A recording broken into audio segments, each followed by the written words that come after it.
السلام علیکم ورحمۃ اللہ وبرکاتہ۔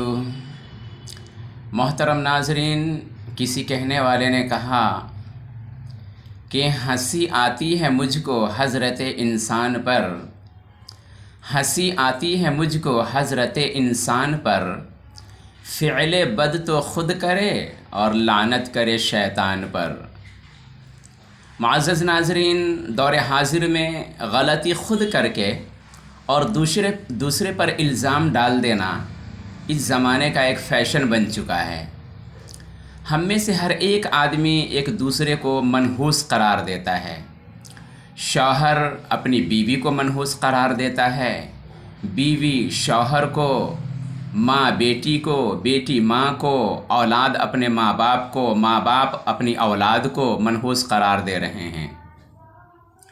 تو آئیے اس کا فیصلہ ہم قرآن و حدیث سے ہی کر لیتے ہیں کہ قرآن و حدیث نے ہمارے اس جھگڑے کا کیا فیصلہ کیا ہے۔ تو فرمان رب العالمین ہیں وَلَئِن شَكَرْتُمْ لَأَزِيدَنَّكُمْ وَلَئِن كَفَرْتُمْ إِنَّ عَذَابِي لَشَدِيدٌ۔ رب العالمین نے جو فرمایا ہے اس کا مطلب و مفہوم یہ ہے کہ ہم انسانوں میں اگر شکر گزاری کا مادہ پیدا ہو جائے تو رب العالمین اپنے شکر گزار بندوں کے لیے رحمت کے دروازے کھول دیتے ہیں، اور اگر ناشکری کرے اللہ کی نعمتوں پر تو نعمتیں کم تو ہوتی ہی ہیں لیکن دردناک عذاب کی بھی خبر دی گئی ہے۔ تو ہم میں سے جو کوئی بھی اللہ کی چھوٹی بڑی نعمت پر شکریہ ادا کرتا ہے تو سمجھ لیجیے وہ مبارک ہے، اور عورت ہو یا مرد ہو، بوڑھے ہوں یا بچے ہوں، جوان ہو یا کوئی بھی ہو، اگر ناشکری کا مادہ اس کے اندر ہے تو سمجھ لیجیے کہ منحوس ہے۔ تو یہ تو ہمارے لیے ایک کسوٹی ہے، اللہ کی پاکیزہ کتاب۔ اس کسوٹی پر جب ہم گھس کے دیکھیں گے تو صاف صاف پتہ چل جائے گا کہ جو شکر گزار بندہ ہے وہ مبارک ہے، چاہے وہ مرد ہو یا عورت، اور اگر کوئی ناشکرا ہے تو وہ منحوس ہے، چاہے مرد ہو یا عورت۔ آئیے چلتے ہیں آقا مدنی کریم صلی اللہ علیہ وسلم کے دربار میں اور وہاں بھی اس کا فیصلہ کرا لیتے ہیں۔ آقا صلی اللہ علیہ وسلم نے بھی ہمیں ایک کسوٹی دی ہے، اس کسوٹی پر بھی گھس کر کے دیکھ لیتے ہیں کہ ہم میں سے کون مبارک ہے اور کون منحوس۔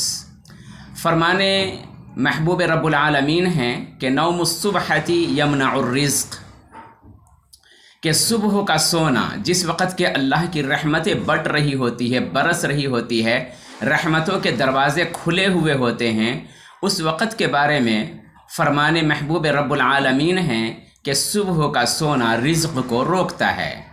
اب ہم میں سے مرد ہو یا عورت جو فجر کی نماز پڑھ کر کے سوئیں گے، آقا نے بتا دیا، اس کسوٹی پر گھس کر کے ہم دیکھ لیں، ہم میں سے جو بھی سو رہا ہے وہ منحوس ہے، اور جو جاگ کر کے اللہ کی عبادت کر کے ذکر اور تلاوت کر رہا ہے، چاہے وہ مرد ہو یا عورت، وہ مبارک ہے۔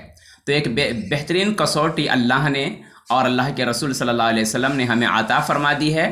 تو ہمیں چاہیے کہ ایک دوسرے کو منحوس قرار دینے سے پہلے اللہ کی کتاب اور رسول اللہ صلی اللہ علیہ وسلم کے فرمان کی جو کسوٹی ہمارے پاس ہے اس پر گھس کر کے دیکھ لیں کہ ہم میں سے کون مبارک ہے اور کون منحوس۔